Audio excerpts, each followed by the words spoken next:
What's up, guys? It's Jordan Nathan Gilbert, and today, as part of the Alienware Academy and in collaboration with the Tobii Eye Tracking Technology, I want to talk about flashbangs in CSGO. Now, flashbangs are super important and super underrated, I think, when it comes to getting frags, especially in the beginner and intermediate tiers of CS. So what I want to talk to you guys about today is practicing flashbangs and then the different ways you can get creative with them and utilize them.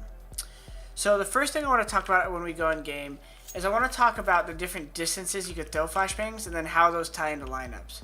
So obviously, if you stand in mid, I'll just get a good example of the three different distances. You have a left click. I'll turn from it. You have a right click. But for some reason, a lot of people aren't aware you also have a middle click. All three of these distances, obviously on the first line before the bounce, have different applications. One thing you want to do with CSGO is make sure you're finding good flashes based off each of these things. What you want to realize is that depending on the flash, it's a different timing that you could utilize depending on what site you're hitting and how you want to enter. So if I want to go in B and I just want to blind the guy's spawn right here, obviously I could just throw a flash off the wall, and I know unless he turns from it, he's gonna get blind if he stays holding this angle. So there's two ways I could take advantage of it. One, when he turns and I could take ground, right, and I could cross over here. Or two, I could wait to hear if he shoots and then I move, right?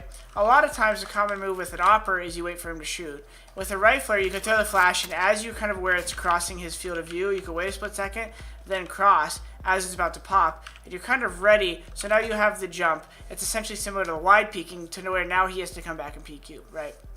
But what's more important about practicing is actually having good set nades. Now, with flashes, there's a lot of flashes that you won't know unless you try them once, which is like this. You run into the left side of the wood. I aim right here into the orange at this line of the like kind of grayish blue, and I jump throw the flash. Now, when I throw that flash, I know it lands in the first orange, and I know it's going to blind this guy. Now, obviously, there's a lot of room for error here, but it's a lot different if you might have thrown it to the right when you jumped, and you don't really realize it, and maybe when your teammate's running in, he gets blind when he's right here. Whereas the other flash, you can confidently say, if my teammate's running in, I could throw this flash, and he'll not get blind while he's running in. So it's just good to have these lineups for various reasons.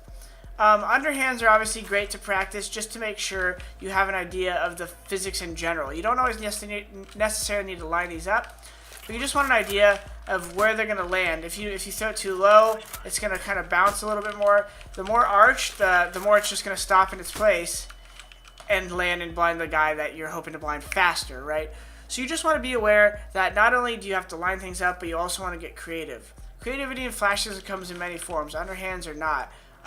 Sometimes I'll be standing in an area, I'll just stand here on the fly, let me think. Off this wall right here. Might not be the perfect flash, but if I know a guy's maybe standing in the open right there and I don't have a lineup for it, just banking one like this and peeking with it because it lands behind you, doesn't fully blind you, is a great way to do it. There's always more ways to get creative. Sometimes you could just throw something really high, they won't see it, and peek with it. But that's a really common one to do, is to flash off the wall and bake and peek with it. So what I want you guys to do is just encourage you to go in game. The commands are as follows right here. The commands are as follows. You just do SV grenade trajectory 1. Make sure SV cheats 1 is on first and foremost. And then these two commands alone in a serval will at least allow you to see the nade line. And last but not least, SV infinite ammo 1. If you set all these commands, guys, it's going to allow you to practice more nades. But more importantly, just get comfortable with them, because flash usage is going to be one of the #1 reasons you start getting more frags in game. Alright, guys, I hope this helps you, and I'll see you in the next one.